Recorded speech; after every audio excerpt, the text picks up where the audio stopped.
विद्यार्थी मित्रांनो, the officer your personal मेंटॉरच्या यूट्यूब चॅनलवरती तुम्हा सर्वांचं स्वागत आहे. विद्यार्थी मित्रांनो, यूपीएससी मुख्य परीक्षेची तयारी करत असताना आपण जेवढा वेळ रीडिंगला देतो तेवढाच वेळ आन्सर रायटिंगला दिला पाहिजे. कारण आन्सर रायटिंगचं महत्त्व यापूर्वी अनेकदा आपण समजून घेतलेलं आहे.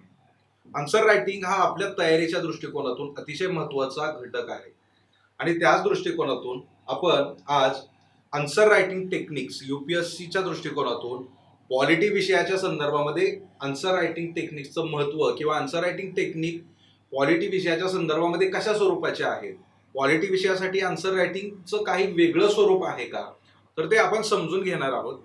हे समजून घेत असताना तुम्ही म्हणाल की आन्सर रायटिंगची प्रॅक्टिस हा एक भाग आहे, पण विषयानुसार आता वेगळं आन्सर रायटिंगचं टेक्निक कसं अवलंबायचं किंवा त्याची खरंच आवश्यकता आहे का, तर आपण एक उदाहरण पाहणार आहोत. या उदाहरणामध्ये आपण एक 3 प्रश्न घेतलेले आहेत. हे 3 प्रश्न जे आहेत ते ग्लोबलायझेशन किंवा एलपीजी मॉडेल जे आहे त्याच्या अनुषंगाने आहेत.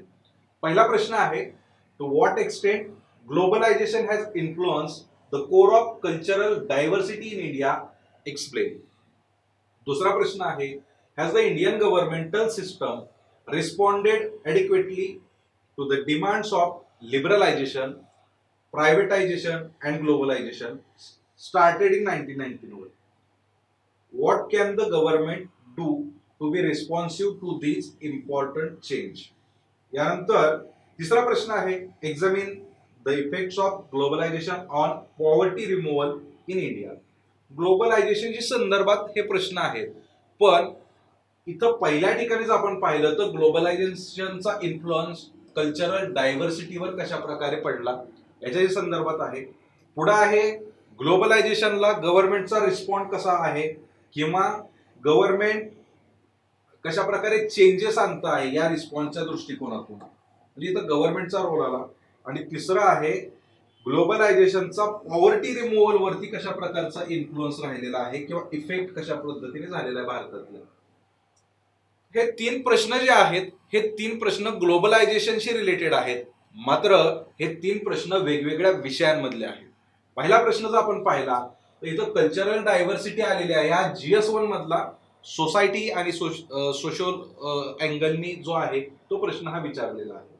दुसरा प्रश्न आहे, इथं गव्हर्नमेंटची रिस्पॉन्सिबिलिटी आहे, गव्हर्नमेंटचा रिस्पॉन्स आहे, म्हणजेच गव्हर्नमेंटची पॉलिसीच्या दृष्टिकोनातून विचारलेला आहे. हा GS2 मधला आपला जे काय शासकीय धोरण, शासकीय हस्तक्षेप हा जो आपला टॉपिक आहे त्या दृष्टिकोनातून हा प्रश्न विचारलेला आहे. यानंतर तिसरा जो पाहिला तर पॉवर्टी रिमूव्हल, म्हणजेच हा पेपर 3 मधला इकॉनॉमी मधली जी काय पॉवर्टी आहे त्याच्याशी रिलेटेड हा प्रश्न आहे. हे तिन्ही प्रश्न ग्लोबलायझेशनशी रिलेटेड आहेत, मात्र याचे अँगल्स वेगवेगळे आहेत, याचे पर्स्पेक्टिव्ह वेगवेगळे आहेत. आणि म्हणून या प्रश्नाच्या दृष्टिकोनातून ज्यावेळेस आपण ग्लोबलायझेशनचा विचार करतो त्यावेळेस त्याच्यावरचा कल्चरल इम्पॅक्ट आपल्याला GS1 मध्ये विचारला जाणार आहे. ग्लोबलायझेशन अँड स्टेट रिस्पॉन्स किंवा गव्हर्नमेंटची पॉलिसीज हे आपल्याला GS2 मध्ये विचारलं जातं. आणि तिसऱ्या ठिकाणी ग्लोबलायझेशनचे इम्पॅक्ट हे इकॉनॉमीवरती कसे होतात, पॉप्युलेशनवरती कसे होतात या संदर्भातला प्रश्न आपल्याला इकॉनॉमीमध्ये विचारला जातो. म्हणजेच आपल्या प्रश्नानुसार आपल्या उत्तराचं स्वरूप जे आहे ते बदलणार आहे, विषयानुसार त्याची डिमांड बदलणार आहे, विषयानुसार त्यातले डेटाज, त्यामधले उत्तराची संरचना, उत्तरामध्ये येणारे इनपुट्स हे सगळे बदलणार आहेत. आणि त्यामुळं प्रत्येक विषयाची एक वेगळी स्ट्रॅटेजी असते, प्रत्येक विषयाच्या दृष्टिकोनातून वेगळं टेक्निक आपल्याला अवलंबावं लागेल, कारण प्रत्येक विषयानुसार उत्तर देखील वेगळं येणार आहे, उत्तराचे मुद्दे देखील वेगळे येणार आहेत. आणि म्हणून आज आपण यूपीएससी मेन्स मधील आन्सर रायटिंगचं टेक्निक पॉलिटी विषयाच्या दृष्टिकोनातून त्याचं वेगळेपण काय आहे किंवा पॉलिटीसाठी ते कसं वेगळं आहे हे समजून घेणार आहोत. सुरुवातीलाच आपण पाहणार आहोत की आपल्या उत्तराची संरचना नक्की कशी असावी किंवा उत्तर लिहित असताना आपण ते कशा पद्धतीने लिहिलं पाहिजे. आता बरेच विद्यार्थी नवीन असतात, त्यांना या सगळ्या गोष्टीची पार्श्वभूमी नसते, पण बऱ्यापैकी जे जुने विद्यार्थी आहेत त्यांना माहित आहे की आपलं उत्तर हे 3 भागांमध्ये डिवाइड केलं जातं. याच्यामध्ये पहिला पार्ट असतो तो असतो प्रस्तावनेचा, कारण उत्तर लिहित असताना जे काय प्रश्नाची डिमांड आहे, प्रश्नाचं स्वरूप आहे, त्यानुसार आपण डिरेक्टली त्या प्रश्नाचं उत्तर किंवा मुद्द्याला हात घालत नाही, पूर्वी आपण त्याची एक पार्श्वभूमी क्रिएट करत असतो आणि मग मुख्य मुद्द्याकडे जात असतो. त्यासाठी आपल्याला प्रस्तावना खूप गरजेची असते. प्रस्तावना हे आपल्या उत्तराचं थोडक्यात प्रवेशद्वार आहे. दुसरीकडे आपण असं म्हणू शकतो की आपल्या प्रश्नाचं मुख्य भाग आणि आपला प्रश्न यांना जोडणारा एक ब्रिज म्हणजे प्रस्तावना असू शकते. आणि मग ही प्रस्तावनेने आपल्याला आपल्या उत्तराची सुरुवात करायची असते. आता ही प्रस्तावनाचं स्वरूप कसं असावं, कशा पद्धतीने केली पाहिजे, वर्ड लिमिट किती असावं हे आपण पुढे पाहणार आहोत.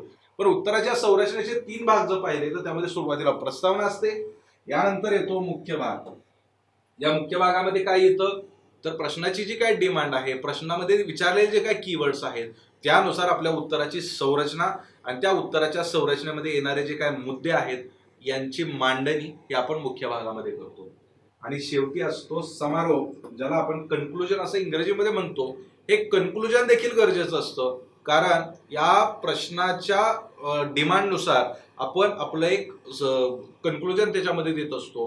आणि हे कन्क्लुजन कशा पद्धतीने दिलं पाहिजे हे देखील आपण पुढे पाहणार आहोत. मात्र उत्तराची संरचना पाहत असताना उत्तर या 3 भागांमध्ये डिवाइड करणं गरजेचं आहे, ज्याच्यामध्ये प्रस्तावना, मुख्य भाग आणि समारोप हे 3 महत्वाचे घटक आपल्या उत्तराच्या स्वरूपामध्ये येत असतात. आता यानंतर आपण पुढचा मुद्दा पाहणार आहोत की ही प्रस्तावना जी आहे ती नक्की कशा स्वरूपाची असावी. बऱ्याच विद्यार्थ्यांचा हा प्रॉब्लेम असतो की त्यांना प्रश्न समजतो, प्रश्नामध्ये उत्तरामध्ये काय मुद्दे लिहायचे आहेत ते देखील माहिती आहे, तो डेटा त्यांच्याकडे असतो, मात्र सुरुवात कुठून करावी हेच त्यांना कळत नाही. थोडक्यात ही प्रस्तावना नक्की करायची कशी हे विद्यार्थ्यांना समजत नाही. या प्रस्तावनेचे काही प्रकार आहेत किंवा काही टाइप्स आहेत, त्याद्वारे आपण ही प्रस्तावना करू शकतो. मग यामध्ये सर्वात पहिला घटक आहे ते म्हणजे जी काय आपल्या प्रश्नाची किंवा उत्तराची मध्यवर्ती कल्पना आहे, प्रश्नामध्ये विचारलेली जी काय मेन आयडिया आहे ती आयडिया समोर ठेवून आपण ही प्रस्तावना करू शकतो, त्याला एक्सप्लेन करू शकतो किंवा डिफाईन करू शकतो किंवा ती कन्सेप्ट आपण समजावून सांगू शकतो. थोडक्यात जर प्रश्न इमर्जन्सीवरती असेल तर इमर्जन्सी प्रोव्हिजन कॉन्स्टिट्यूशन मध्ये कोणतं आर्टिकल आहे आणि ती कशा पद्धतीने दिलेली आहे, तर तशा पद्धतीने आपण ही मध्यवर्ती संकल्पना मांडू शकतो. यानंतर ही प्रस्तावनेचा करण्याचे जे काही मुद्दे आहेत हे मुद्दे प्रश्नाचं स्वरूप, प्रश्नाची डिमांड याच्यावरती डिपेंड आहेत. सगळ्याच प्रश्नांना आपण मध्यवर्ती कल्पना लिहू शकत नाही, सगळ्याच प्रश्नांना आपण व्याख्या लिहू शकत नाही. मात्र प्रश्नाचं स्वरूप लक्षात घेऊन आपल्याला ह्या प्रस्तावनेचं स्वरूप देखील ठरवावं लागतं. मग यामध्ये मध्यवर्ती कल्पना मांडू शकतो. दुसरं आहे की व्याख्या, म्हणजे एखादी गोष्ट आपल्याला विचारलेली आहे तर त्या कन्सेप्टची डेफिनेशन आपण त्याच्यामध्ये देऊ शकतो, ती कन्सेप्ट नक्की काय आहे हे समजावून सांगू शकतो आणि मग आपल्या उत्तराकडे जाऊ शकतो. तर अशा प्रकारे आपल्याला व्याख्या देखील त्याच्यामध्ये देता येते आणि त्याने आपण या प्रस्तावनेची सुरुवात करू शकतो.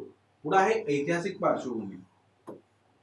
आता ही ऐतिहासिक पार्श्वभूमी सगळ्याच मुद्द्यांना लागू होत नाही, मात्र निश्चितपणे काही मुद्दे असे असतात की जिथं ही ऐतिहासिक पार्श्वभूमी लागू होऊ शकते. म्हणजे जर प्रश्न करंट ओरिएंटेड असेल, रिसंट काही डेव्हलपमेंट एखाद्या मुद्द्यामध्ये झालेली असेल आणि त्यावर आधारित जर प्रश्न असेल तर निश्चितपणे त्याची पार्श्वभूमी आपण तिथं डिफाईन करू शकतो, सांगू शकतो आणि त्यानंतर सद्यस्थितीवरती आपण पुढे जाऊन भाष्य करू शकतो.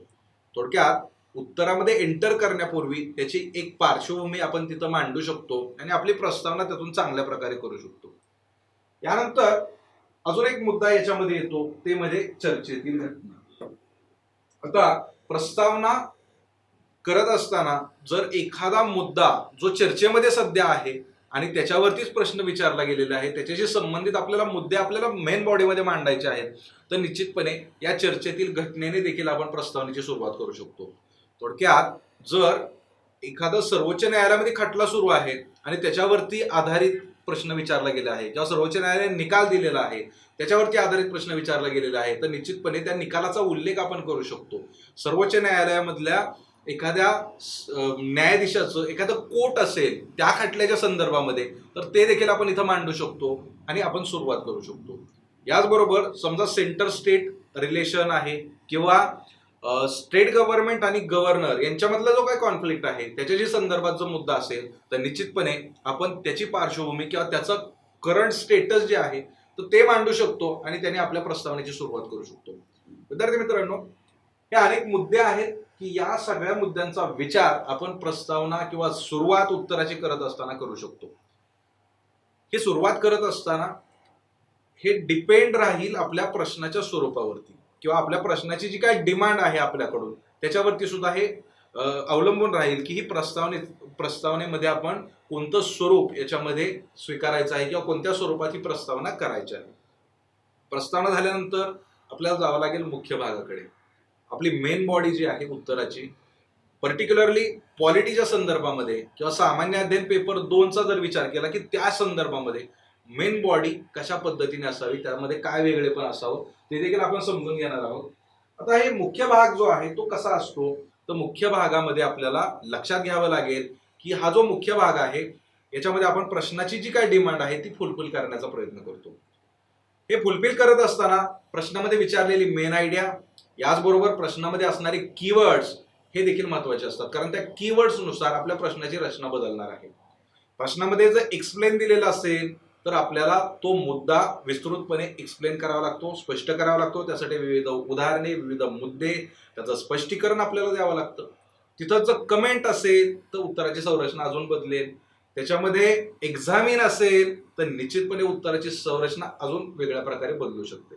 आणि त्यामुळं आपल्याला प्रश्नाचं स्वरूप आणि त्यामध्ये दिलेले कीवर्ड जे आहेत ते समजून घ्यावे लागतील आणि त्यानुसार आपल्या उत्तराची संरचना जी आहे ती डिसाईड करावी लागेल. आता हे उत्तर लिहित असताना आपल्याला हेडिंग आणि सब हेडिंगचा वापर करावा लागेल. मुद्देसूद मुद्दे मांडावे लागतील. याचबरोबर आवश्यक तिथे उदाहरणांचा समावेश त्यामध्ये करावा लागेल. रिसंट घडामोडी असतील तर ते आपण देऊ शकतो. महत्वाचे आर्टिकल्स असतील तर त्यांचा देखील उल्लेख आपण त्याच्यामध्ये करावा लागेल, ज्यामुळं आपल्या उत्तराला ऑथेंटिसिटी प्राप्त होते. याचबरोबर अजून काही मुद्दे आहेत की ज्यांचा उल्लेख आपल्याला याच्यामध्ये करावा लागतो. त्यामध्ये आहे डेटा आणि आकडेवारी.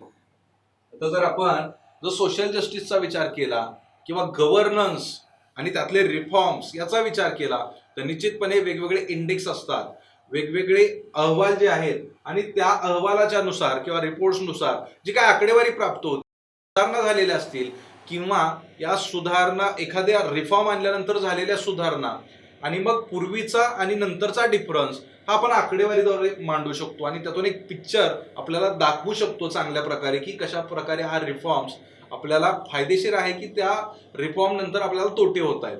तर हे आपण दाखवू शकतो. महत्वाचा डेटा असतो, पॉवर्टीच्या संदर्भात असेल, पॉप्युलेशनच्या संदर्भात असेल किंवा एखादी स्कीम गव्हर्नमेंटने लॉन्च केल्यानंतर त्याच्यामध्ये काही डेटा दिलेला असेल तर तो डेटा देखील आपण याच्यामध्ये यूज करू शकतो आणि त्या माध्यमातून एक चांगलं उत्तर आपण याच्यामध्ये प्रेझेंट करू शकतो. यानंतर सर्वोच्च न्यायालयाच्या निकालांचा उल्लेख हा देखील आपल्या पॉलिटीच्या दृष्टिकोनातून एक महत्वाचा टास्क आहे. जर आपल्याला प्रश्न जर ऑर्डिनन्सच्या संदर्भामध्ये विचारला गेलेला असेल तर ऑर्डिनन्सच्या संदर्भामधले महत्वाचे खटले आहेत, जसं की डीपी वाधवान खटला जो आहे त्याच्यामध्ये लँडमार्क जजमेंट सुप्रीम कोर्टाने दिलेला आहे. मग ते जजमेंट आपल्याला याच्यामध्ये द्यावंच लागेल की ज्यातून आपलं नॉलेज रिफ्लेक्ट तर होईल. दुसरी गोष्ट, आपण जे मुद्दे मांडलेले आहेत त्याला एक ऑथेंटिसिटी प्राप्त होईल. याचबरोबर बेसिक स्ट्रक्चर आलं की पुन्हा आपल्याला केशवानंद भारती खटल्याकडे जावं लागतं. मिनर्वा मिल सारखा खटला आहे. त्यानंतर समजा प्रस्तावनेसारखा प्रश्न असेल किंवा प्रस्तावनेवर आधारित असेल तर त्याच्यामध्ये आपल्याला बेरोवारी युनियन केस आहे, LIC ऑफ इंडिया केस आहे, या केसेस आहेत त्यांचा उल्लेख करावा लागतो. त्यामध्ये सर्वोच्च न्यायालयाने नक्की काय मत मांडलेलं आहे. तर हे सगळे सर्वोच्च न्यायालयाचे महत्वाचे जे काय खटले आहेत या महत्वाच्या खटल्यांच्या आपण नोट्स काढतच असतो. मात्र आपल्या उत्तरामध्ये या महत्वाच्या खटल्यांचा उल्लेख, या निकालांचा आणि त्या जजमेंटचा उल्लेख आपण केला पाहिजे. त्यातून आपलं उत्तराचं प्रेझेंटेशन चांगलं होतं, आपलं नॉलेज त्यामधून दिसून येतं आणि उत्तर देखील अधिक प्रभावी व्हायला याच्यामुळे मदत होते.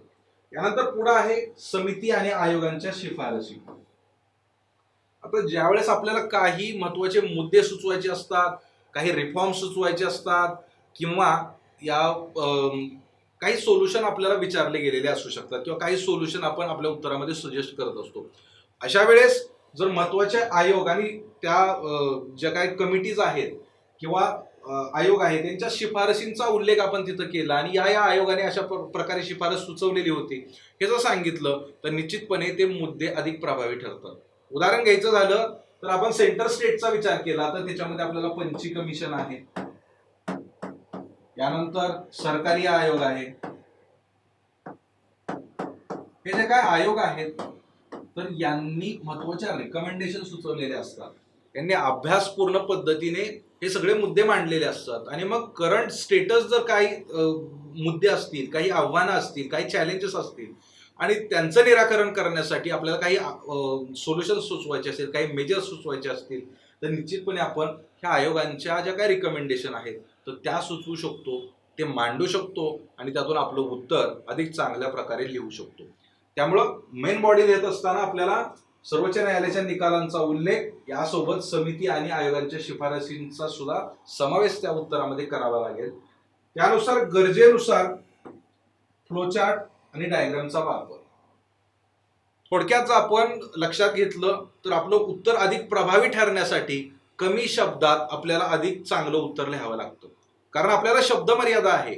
शब्द मर्यादेसोबत आपल्याला वेळेची मर्यादा देखील आहे आणि वेळेची मर्यादा असल्यामुळे आपल्याला अनेक प्रश्नांची उत्तरं लिहायची असतात. जीएसचा विचार केला तर 20 प्रश्न आपल्याला त्याच्यामध्ये लिहायचे आहेत आणि प्रत्येक प्रश्नाचं उत्तर अधिक चांगल्या प्रकारे जर आपल्याला लिहायचं असेल, अधिक मुद्दे आपल्याला त्याच्यामध्ये मांडायचे असतील, तर निश्चितपणे फ्लोचार्ट आणि डायग्राम्स ज्या आहेत तर त्या आपला शब्द वाचवतात, वेळ वाचवतात आणि उत्तर अधिक प्रभावी, मग त्याचं स्ट्रक्चर असेल, त्याचं प्रेझेंटेशन असेल, कारण प्रेझेंटेशन हा देखील आपल्या उत्तर चेक करतानाचा एक महत्त्वाचा मुद्दा दिसतो. त्यातून आपला सुटसुटीतपणा असेल हा देखील त्याच्यामधून चांगला दिसून येतो आणि त्यामुळं फ्लोचार्ट आणि डायग्रामचा वापर केला तर कमी जागेमध्ये, कमी शब्दामध्ये अधिक चांगल्या प्रकारे आपण मुद्दे मांडू शकतो.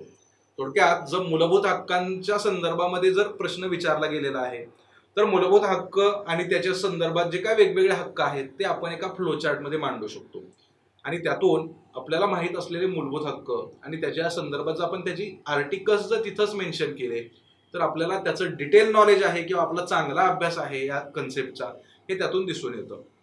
आणि त्यामुळं मुख्य भाग लिहित असताना पॉलिटी किंवा राज्यशास्त्र विषयाच्या दृष्टिकोनातून आपल्याला या सगळ्या मुद्द्यांचा विचार करावा लागेल आणि या सगळ्या मुद्द्यांचा विचार करून आपल्याला आपल्या उत्तराची संरचना तयार करावी लागेल आणि आपल्या उत्तराचं प्रेझेंटेशन देखील तितक्या चांगल्या पद्धतीने आपण या सगळ्या गोष्टींद्वारे करू शकतो.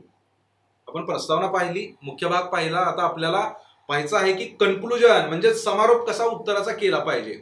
कारण मुलांना एक वेळ प्रस्तावना जमेल ही, एंटर करतील ही, मुख्य भागाचं स्ट्रक्चर जमेल ही, मात्र बऱ्याच विद्यार्थ्यांचं कन्फ्युजन असतं की समारोप किंवा कन्क्लुजन कशा पद्धतीने दिलं पाहिजे. आपण पाहणार आहोत हा समारोप नक्की कसा असला पाहिजे. समारोप करत असताना आपल्याला हे 3 मुद्दे जे आहेत यांचा विचार प्रामुख्याने करावा लागेल.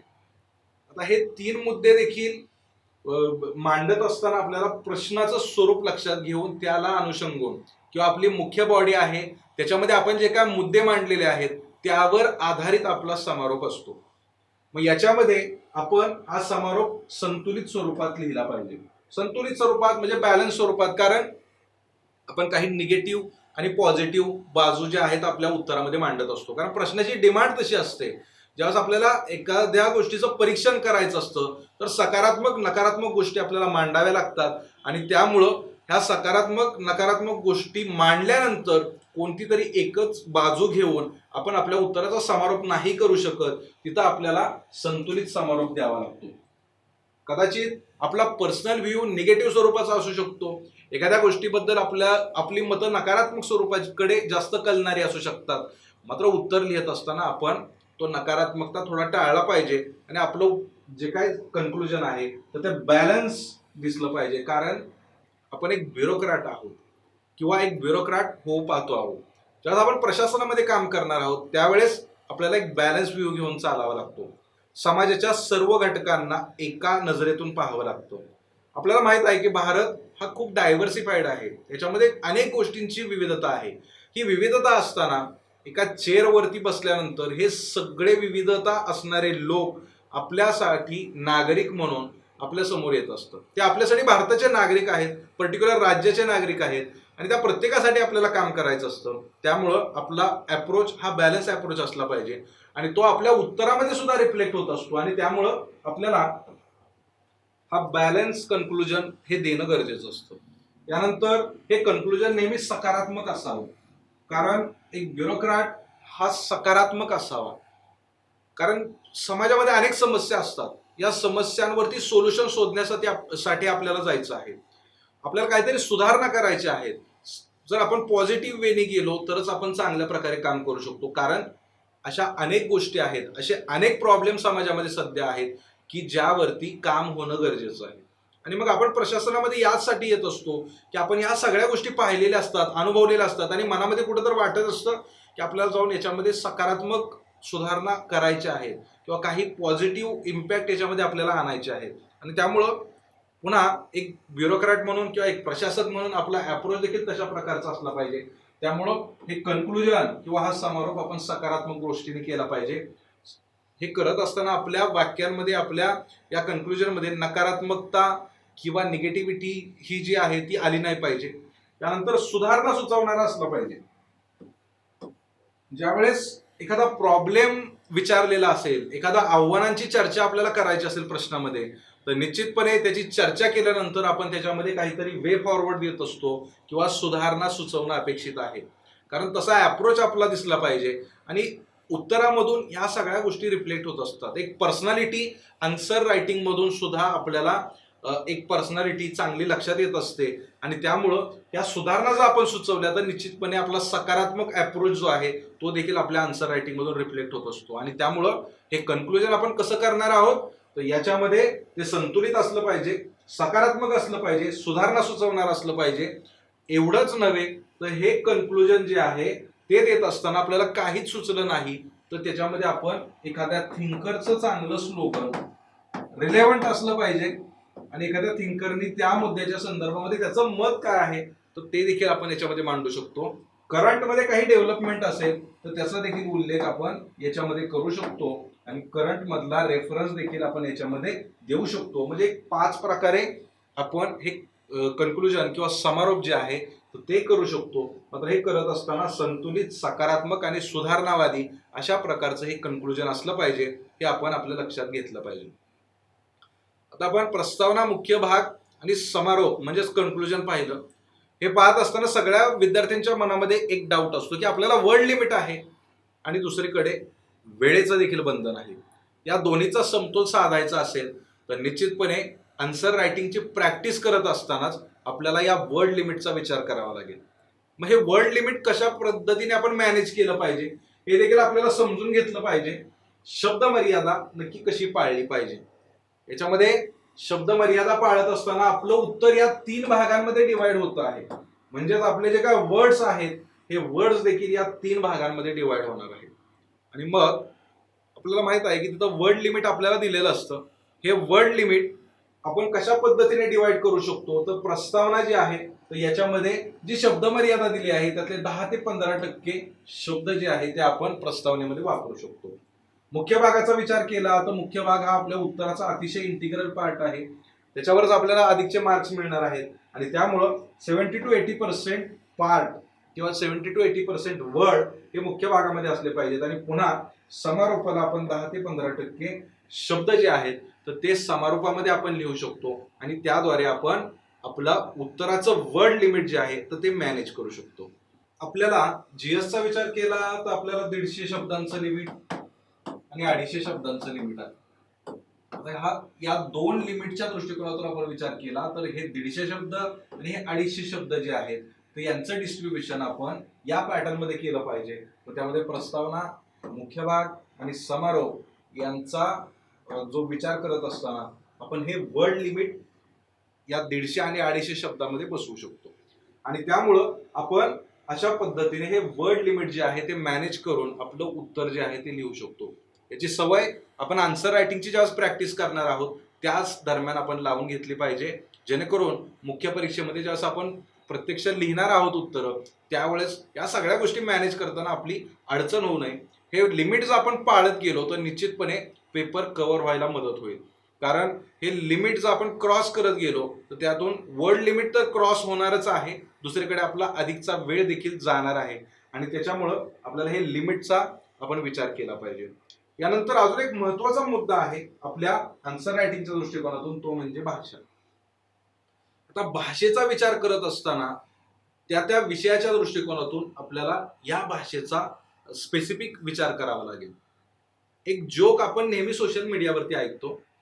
याच्यामध्ये एक विद्यार्थी सांगत असतो की बायोलॉजीच्या सरांनी शिकवलं सेल म्हणजे पेशी, फिजिक्सच्या सरांनी शिकवलं सेल म्हणजे बॅटरी, इकॉनॉमिक्सच्या सरांनी शिकवलं सेल म्हणजे विक्री, त्यानंतर इंग्रजीच्या शिक्षकांनी शिकवलं की सेल म्हणजे मोबाईल. आता एवढं सगळं कन्फ्युजन झालं आणि शेवटी लग्न झाल्यावर कळालं की सेल म्हणजे डिस्काउंट. हा जोक आपण अनेकदा ऐकतो, पण या जोकच्या अनुषंगानेच आपण विचार केला तर निश्चितपणे सेल हा शब्द जो आहे याचा प्रत्येक विषयानुसार अर्थ बदलतो आहे. थोडक्यात काय आहे की प्रत्येक विषयामध्ये येणारे कीवर्ड्स आणि प्रत्येक विषयामध्ये येणारी जी काय भाषा आहे ही भाषा खूप मॅटर करते. आणि म्हणून आपल्या पॉलिटी या विषयाच्या दृष्टिकोनातून सुद्धा ही भाषा खूप परिणामकारकरित्या ही इम्पॅक्ट करत असते. आणि त्यामुळं आपल्याला भाषेचा देखील विचार करावा लागेल. ही भाषा नक्की कशी असावी, तर भाषा सोपी असावी. सोपी म्हणजे भाषेचे प्रकार आहेत. आपण अवघड देखील लिहू शकतो आणि सोपं देखील लिहू शकतो. आपण कविता वाचत असताना काही कविता या क्लिष्ट स्वरूपाच्या असतात, त्या आपल्याला खूप डोक्यावर ताण देऊन ते शब्द समजावून घ्यावे लागतात.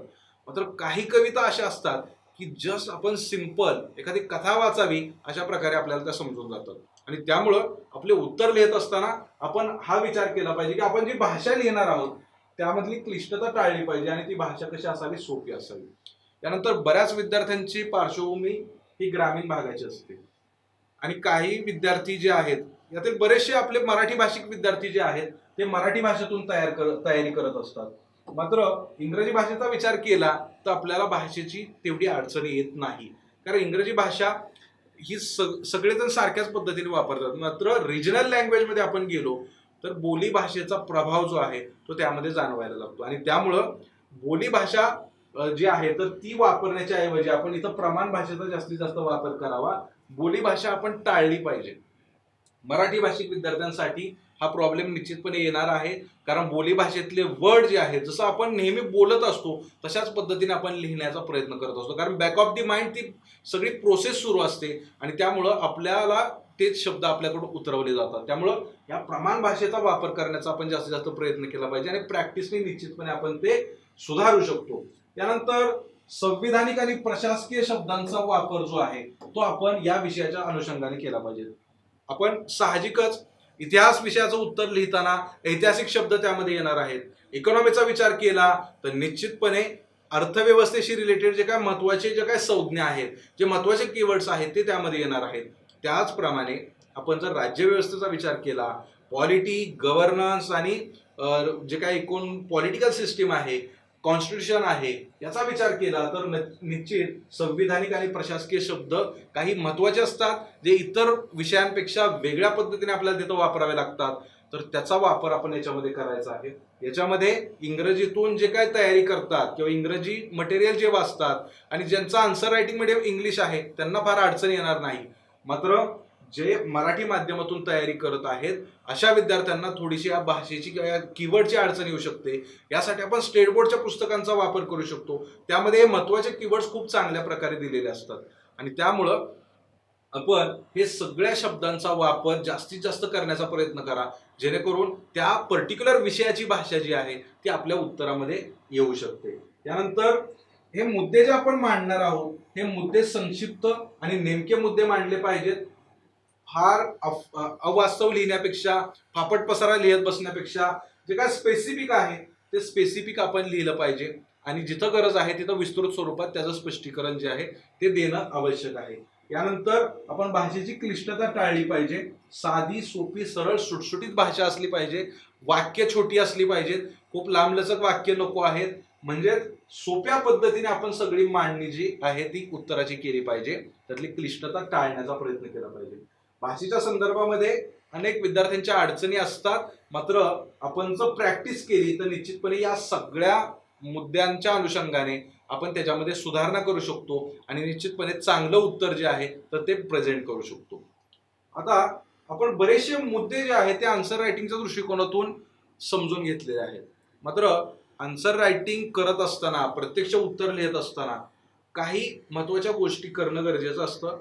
याचबरोबर काही चुका किंवा काही गोष्टी टाळणं देखील गरजेचं असतं. तर ह्या गोष्टी देखील आपल्याला समजून घ्याव्या लागतील.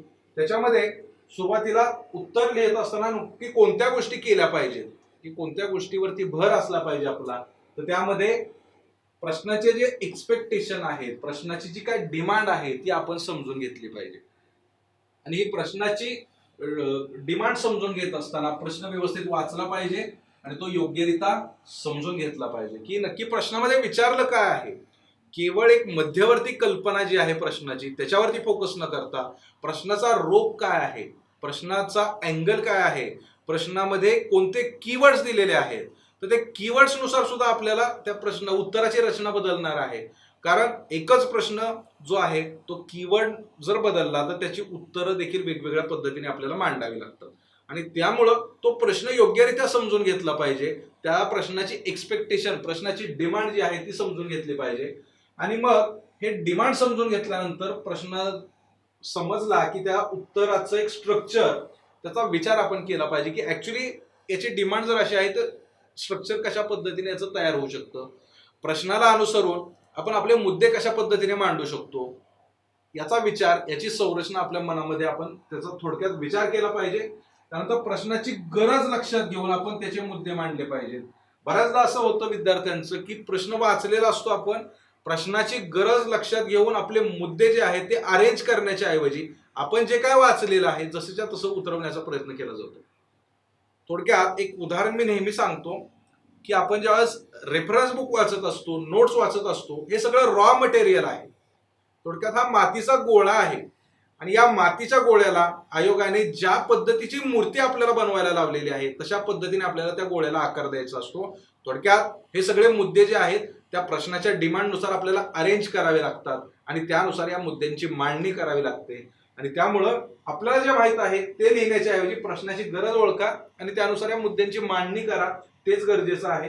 त्यानंतर वेगवेगळ्या डायमेन्शन ज्या आहेत त्या कव्हर केल्या पाहिजेत. प्रश्नामध्ये विचारलेले प्रत्येक मुद्दा आणि आयाम जो आहे तो कव्हर करण्याचा प्रयत्न केला पाहिजे. कारण कधी कधी बऱ्याचदा असं होतं की एकाच प्रश्नामध्ये अनेक प्रश्न असू शकतात. सुरुवातीला आपण एक प्रश्न पाहिला जो GS2 मधला प्रश्न होता, तर त्याच्यामध्ये आपण पाहिलं की गव्हर्नमेंटचा रिस्पॉन्स कसा होता हे देखील विचारलेलं आहे आणि त्यामध्ये काही रिफॉर्म्स किंवा काही सुधारणा ज्या असतील ते देखील सुचवण्याच्या संदर्भामध्ये सेकंड हाफ मध्ये विचारलेलं आहे. म्हणजे याच्यामध्ये त्याचे डायमेन्शनचा विचार केले किंवा प्रश्नाचे मुद्दे जर पाहिले तर ते दोन प्रकारे आपल्याला मांडावे लागणार आहेत. एक तर गव्हर्नमेंटचा रिस्पॉन्स कसा आहे, मग त्यामध्ये गव्हर्नमेंटमध्ये राहणारे काही ड्रॉबॅक्स आहेत की काही अजूनही त्यामध्ये सुधारणा अपेक्षित आहेत आणि मग सुधारणा कोणत्या गरजेच्या आहेत त्या देखील आपल्याला मांडाव्या लागतील. म्हणजेच 3 मुद्दे किंवा 3 महत्वाचे हेडिंग्स याच्यामध्ये द्यावे लागतील आणि त्याच्यामध्ये आपल्याला वेगवेगळे मुद्दे मांडावे लागतील त्या प्रश्नाच्या दृष्टीने. तर तसे वेगवेगळे डायमेन्शन, त्या प्रश्नाचे वेगवेगळे आयाम जे आहेत ते कव्हर करण्याचा प्रयत्न आपण केला पाहिजे. यानंतर आर्ग्युमेंट किंवा युक्तिवाद जिथं करायचा असेल, जिथं आपलं ओपिनियन द्यायचं असेल, ओपिनियन विचारलेलं असेल, अशा ठिकाणी आपल्याला हा युक्तिवाद दोन्ही बाजूने मांडला पाहिजे. न केवळ एकाच बाजूने आपण ते उत्तराची स्टार्टिंग करतो आहोत आणि शेवटापर्यंत एकाच बाजूने ते उत्तर चाललेलं आहे अशा प्रकारे न करता आपण प्रत्येक नाण्याच्या 2 बाजू असतात तर त्या दोन्ही बाजू आपल्याला दाखवून दिल्या पाहिजेत. मात्र त्यामध्ये कन्क्लुजन देताना आपण आपल्या दृष्टिकोनातून लिहू शकतो, मांडू शकतो. मात्र अशा पद्धतीने ज्यावेळेस आर्ग्युमेंट करायचं आहे तर त्यावेळेस आपल्याला सकारात्मक, नकारात्मक, पॉझिटिव्ह, निगेटिव्ह अशा पद्धतीने ते आर्ग्युमेंट जे आहे तर ते मांडावं लागेल. तिथं एकाच बाजूने किंवा एक कल्ली उत्तर लिहिण्याचं आपण टाळलं पाहिजे. यानंतर जसं सेंटेन्सेस आहेत ही छोटी वाक्य आणि साधी भाषा यांचा वापर जो आहे तो आपण केला पाहिजे. आता याच्यामध्ये काय करावं हे मुद्दे आपण समजून घेतले. आता काय टाळलं पाहिजे किंवा कोणती काळजी घेतली पाहिजे हे देखील समजून घेतलं पाहिजे. तर याच्यामध्ये आपल्याला माहित आहे म्हणून एकच मुद्दा किंवा प्रश्नावर जास्त वेळ घालवला नाही पाहिजे. म्हणजे बऱ्याचदा असं होतं की माहिती आहे, आवाक्यातला प्रश्न आहे, आपल्याला बाउन्सर भेटलेला आहे म्हणून मग त्यालाच ठोकत बसायचं आणि इतर प्रश्नांकडे दुर्लक्ष करायचं, असं करून चालणार नाही. कारण आपल्याला शब्द मर्यादा आहे, वेळेची मर्यादा आहे. एकच प्रश्नाचं चांगलं उत्तर लिहून आपल्याला चांगले गुण मिळणार नाहीत. मात्र सगळ्या प्रश्नांची अबोव ॲव्हरेज उत्तरं लिहिली, काही प्रश्नांची ॲव्हरेज, काहींची अबोव ॲव्हरेज लिहिली तरी सुद्धा आपण चांगले गुण त्याच्यामध्ये घेऊ शकतो. आणि त्यामुळं एकाच प्रश्नावर, एकाच मुद्द्यावरती जास्त वेळ घालवायचा नाहीये. आपल्याला तो मुद्दा स्पेसिफिक मांडा, त्याच्याशी संदर्भात स्पेसिफिक उदाहरण लिहा आणि पुढे जा. अशा पद्धतीने आपल्याला पुढे गेलं पाहिजे. युक्तिवाद किंवा आर्ग्युमेंट त्याची सुरुवात जी आहे ती एका बाजूने न करता ते त्याला प्रस्तावना जसं मगाशी सांगितलं तशा प्रकारे आपण देऊ शकतो आणि दोन्ही बाजूचे मुद्दे जे आहेत तर ते आपण त्याच्यामध्ये मांडू शकतो. त्याबरोबर ही बाजू मांडत असताना सपोर्टिंग उदाहरणं जर आपण दिली तर निश्चितपणे ते वास्तव आहे म्हणून आपण तशा पद्धतीने ते मुद्दे मांडतो आहोत हे त्यातून रिफ्लेक्ट होतं. ते आपलं स्वतःचं मत नसून ते रियालिटी आपण समोर ठेवतो आहे. अशा पद्धतीने आपण ते उत्तर लिहू शकतो. याच्यामध्ये पूर्वग्रह दूषित दृष्टिकोन कोणत्याही बाबतीत नसावा. एखाद्या समाजाच्या बाबतीत, एखाद्या मुद्द्याच्या बाबतीत किंवा कोणत्याच गोष्टीच्या बाबतीत आपण दूषित दृष्टिकोन ठेवला नाही पाहिजे. जरी आपली पर्सनल मतं वेगळी असतील तरी सुद्धा उत्तरामध्ये मांडताना आपण हे उत्तर बॅलन्स स्वरूपातच असलं पाहिजे. प्रश्नाच्या गरजेनुसार त्या उत्तराची सगळी संरचना असली पाहिजे. याच्यामध्ये पूर्वग्रह दूषित दृष्टिकोन ठेवून आपल्याला वाटतं आहे म्हणून तेच सगळं मुद्दे जर आपण मांडत बसलो तर त्यामध्ये आपल्याला गुण येणार नाहीत. आपल्याला आपल्या मार्कांवरती त्याचा निगेटिव्ह इम्पॅक्ट होऊ शकतो. यानंतर दुसरा प्रश्न उपस्थित करून निष्कर्ष कधीही संपवू नका. कारण आपण ब्युरोक्रॅट्स आहोत, आपल्याला सोल्युशन सुचवायचे आहेत. प्रॉब्लेम सॉल्व्ह करण्यासाठी आपण प्रशासनामध्ये येतो आहोत. आपण प्रश्न उपस्थित करण्यासाठी येत नाहीत आणि त्यामुळं आपला जो अप्रोच आहे तो सोल्युशन देणारा असावा ना की प्रश्न उपस्थित करणारा. म्हणून निष्कर्ष संपवताना कधी प्रश्न विचारून संपवायचा नाहीये. नकारात्मक वाक्याने कधीच शेवट करायची नाहीये.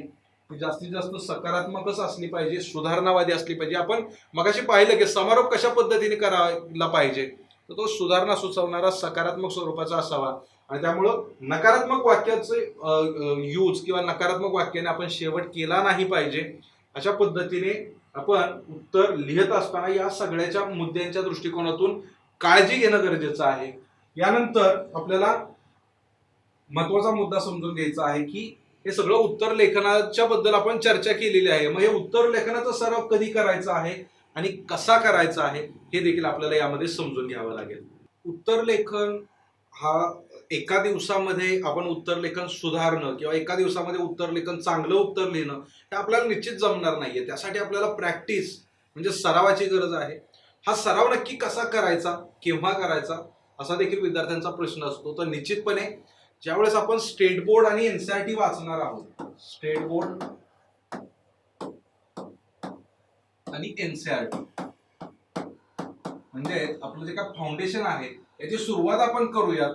त्यावेळेस सुरुवातीला आपण हे state board NCERT just read करून घ्या, समजून घ्या आणि ज्यावेळेस तुमचं सेकंड रीडिंग असेल, ज्यावेळेस तुम्ही हे रिवाइज कराल त्यावेळेस ते रिवाइज करा आणि स्टेट बोर्ड एनसीईआरटीच्या खाली एक्झरसाइज असतो, स्वाध्याय असतो, तिथपासून तुम्ही लिहायला सुरुवात करू शकता. अगदी साधे सोपे प्रश्न, मात्र त्या प्रश्नांचा रोख समजून घेणं, त्या प्रश्नानुसार आपल्या मुद्द्यांची मांडणी करणं हे आपण त्यातून शिकू शकतो.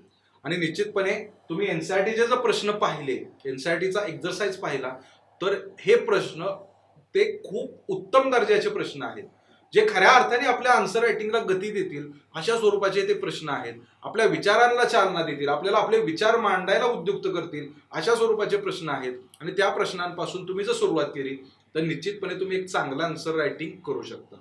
यानंतर कसा केला पाहिजे तर ही आन्सर रायटिंगचा सराव करत असताना आपण तर सांगितलं की फाउंडेशन झाल्यानंतर आपण एनसीईआरटी स्टेट बोर्ड पासून ही सुरुवात करू शकतो. यानंतर ज्यावेळेस आपण मुख्य परीक्षेचा स्टडी करणार आहोत तर मुख्य परीक्षेमध्ये आपण ज्यावेळेस वेगवेगळे मुद्दे अभ्यासू, वेगवेगळे चॅप्टर्स अभ्यासू, हे अभ्यासल्यानंतर आपण त्याची निश्चितपने रिव्हिजन करणार आहोत. ही रिव्हिजन झाली की त्यावर आधारित आपण पीवायक्यू सोडवले पाहिजेत. त्यावर आधारित आपल्याला असाइनमेंट भेटल्या किंवा त्यावर आधारित काही टेस्ट सिरीज असतील टॉपिक वाईज त्या सोडवण्याचा प्रयत्न केला तर निश्चितपणे आपला हा सराव खूप चांगल्या पद्धतीने होऊ शकतो. आता हे सुरुवातीपासूनच आपल्याला काय करायचं आहे तर विद्यार्थी मित्रांनो, ज्यावेळेस आपण पूर्वपरीक्षा पास होतो त्यावेळेस मुख्य परीक्षेसाठी आपल्याला साधारण 3 महिने 3.5 महिने भेटू शकतात. या कालावधीमध्ये आपल्याकडे ऑप्शनल आहे, जीएस आहे, एसए आहे, ह्या सगळ्या विषयांचं रिव्हिजन आपलं पेंडिंग असतं. बऱ्याच विद्यार्थ्यांचं त्यातलेही काही विषय वाचायचे उरलेले असतात, त्याची तयारी, त्यामुळे त्यांचा कॉन्फिडन्स लो असतो. एकदा रीडिंग पुन्हा रिव्हिजन आहे, हे रिव्हिजन करताना आपल्याला करंट अफेअरची जोडणी त्याला द्यावी लागते. हे सगळं करत असताना आन्सर रायटिंगसाठी आपल्याला टेस्ट सिरीजचा सराव देखील करायचा असतो आणि मग हा टेस्ट सिरीजचं बर्डन देखील आपल्यावर असल्यानंतर आपल्याला याच्यामध्ये सुधारणा करायला त्यामध्ये चान्स मिळत नाही. आपण टेस्ट सिरीजचा सराव करू, मात्र आपल्यातल्या असणाऱ्या ज्या काही चुका आहेत, आपल्यामध्ये असणाऱ्या ज्या काही कमतरता आहेत, ज्याच्यावरती काम होणं गरजेचं आहे, त्या कमतरतावरती त्या काळामध्ये आपण काम करू शकत नाही. मात्र निश्चितपणे अभ्यास ज्यावेळेस आपण करणार आहोत त्या कालावधीमध्ये या सगळ्या सुधारणा आपण सुचवू शकतो. या सुधारणा एका दिवसामध्ये होणार नाहीयेत, कारण आपल्याला सुरुवातीला सुरुवात कुठून तरी करावी लागेल. ही सुरुवात झाली की आपल्याला हळूहळू आपल्यातले दोष लक्षात येतील. आता हे दोष लक्षात येण्यासाठी हे आन्सर चेक होणं देखील गरजेचं आहे. त्याचं इव्हॅल्युएशन झालं पाहिजे आणि आपल्याला फीडबॅक मिळाला पाहिजे. कारण जोपर्यंत मूल्यमापन होणार नाही तोपर्यंत लक्षात येणार नाही की याच्यामध्ये कोणकोणत्या त्रुटी आहेत. आणि फीडबॅक मिळाला की मग आपल्याला आपल्यात असणाऱ्या सकारात्मक गोष्टी देखील लक्षात येतील आणि आपल्यामध्ये सुधारणा काय अपेक्षित आहेत त्या देखील लक्षात येतील. आणि निश्चितपणे ज्या सुधारणा करणं गरजेचं आहे त्या सुधारणा आपल्यामध्ये हळूहळू होत राहतील. म्हणजे सुरुवात करा आणि परफेक्शन कडे जा, अशा पद्धतीने आपण जाऊ शकतो हळूहळू. जसं मी मागे एकदा गेमचं उदाहरण दिलं होतं की एखादी गेम खेळत असताना त्याच्या काही लेवल्स असतात, काही स्टेजेस असतात आणि प्रत्येक लेवल आपल्याला काहीतरी शिकवत असते. प्रत्येक लेवलमधून आपण काहीतरी लेसन घेत असतो. जर फर्स्ट स्टेज पासून आपण जर डिरेक्टली लास्ट स्टेज पर्यंत गेलो तर निश्चितपणे ती लास्ट स्टेज आपण हारणारच आहोत, कारण ती खूप टफेस्ट लेवलची असते. मात्र एकेका टप्प्यामधून आपण काहीतरी नवीन शिकत असतो आणि नवीन गोष्टी, ज्या काही जुन्या चुका आहेत त्या सुधारत, नवीन आव्हानं स्वीकारत आपण पुढे पुढे जात असतो. आणि शेवटी अशी स्टेज येते की जिथं आपण ही फायनल स्टेज जिंकणार आहोत. मात्र या फायनल स्टेजच्या पाठीमागे हे जे काही टप्पे आहेत हे टप्पे आपण पूर्ण करत तिथपर्यंत आलेलो असतो आणि त्यामुळं आपल्यामध्ये खूप सुधारणा झालेल्या असतात. त्यासाठीच आपल्याला हा आन्सर रायटिंग प्रॅक्टिसचा सराव कसा करायचा आहे तर आपण ज्यावेळेस टॉपिक वाचू ते टॉपिक रिवाइज केले पाहिजेत. त्यावर आधारित PYQ, त्यावर आधारित असाइनमेंट, अगदी सोपे प्रश्न, मग मध्यम स्तरावरचे प्रश्न आणि मग PYQ जरी सोडवले तरी चालणार आहेत. मात्र ही सुरुवात लवकरात लवकर करणं गरजेचं आहे. आणि अभ्यासामध्ये जेवढा कालावधी आपण वाचनाला, रिव्हिजनला देणार आहोत तेवढाच कालावधी आपण आन्सर रायटिंग प्रॅक्टिसला दिला पाहिजे. कारण मुख्य परीक्षा ही 1750 गुणांची आहे आणि मुख्य परीक्षेमध्ये आपल्या आन्सर रायटिंग वरती आपण जे काय लिहून येणार आहोत, आपण जे काय उत्तरं लिहिणार आहोत त्याच्यावरती ठरणार आहे आपला फायनल रिझल्ट. आणि त्यामुळं हा उत्तर लेखनाचा सराव अतिशय महत्वाचा असतो. विद्यार्थी मित्रांनो, जाता जाता आपल्याला एक महत्वाची गोष्ट याच्यामध्ये सांगायची आहे की आपल्याला practice it and make it perfect, म्हणजे आपण सराव करायचा आहे आणि मग सरावातूनच आपण परफेक्शन कडे जाणार आहोत. हे सायकलचं उदाहरण आहे. इथे एक पालक आहेत किंवा वडील आहेत, ते त्या मुलाला काय करतायत की सायकल चालवायला शिकतायत. हा मुलगा सीटवर बसलेला आहे आणि पॅडल मारतो आहे. त्या पालकांनी त्याला आधार दिलेला आहे. मात्र आपली सुरुवात जर आपण आठवली, आपण जेव्हा सायकल शिकलो तर सायकल हँडल करणं म्हणजे पकडणं इथपासून आपली सुरुवात होते. पॅडलवरती पाय ठेवल्यानंतर सुद्धा आपल्याला खूप जास्त आनंद झाला होता. बॅलन्स झाल्यानंतर तर अजून खूप जास्त आनंद झाला होता. मग नंतर ज्यावेळेस आपण प्रत्यक्ष त्या सीटवरती बसलो आणि ज्या वेगात आपण सायकल फिरवायला लागलो तर निश्चितपणे तो वेग अजून थांबलेला नाहीये. म्हणजे सायकल हातात पकडण्याची हिंमत, ती आता सायकल सुसाट पळवणे इथपर्यंतचा जर प्रवास आपण आठवला तर याच्यामध्ये अनेक अडथळे होते. अनेकदा आपण पडलो पण पुन्हा आपण उठलो, पुन्हा ती सायकल हातात घेतली आणि पुन्हा चालवण्याचा प्रयत्न केला. आपल्या या परीक्षेच्या दृष्टिकोनातून सुद्धा असंच आहे की आपल्याला प्रॅक्टिस करायची आहे. Practice it and then make it perfect. कारण सरावातूनच आपण ह्या सगळ्या गोष्टी शिकणार आहोत, सरावातूनच आपल्या चुका सुधारणार आहेत आणि सराव करत करतच आपण परफेक्शन कडे जाणार आहोत. आणि हे परफेक्शन आपल्याला निश्चितपणे चांगलं यश मिळवून देईल. त्यामुळं सराव करत राहा, रिव्हिजन करत राहा आणि सोबत आन्सर रायटिंगची प्रॅक्टिस देखील करत राहा. आजच्या सेशनमध्ये इथेच थांबूयात.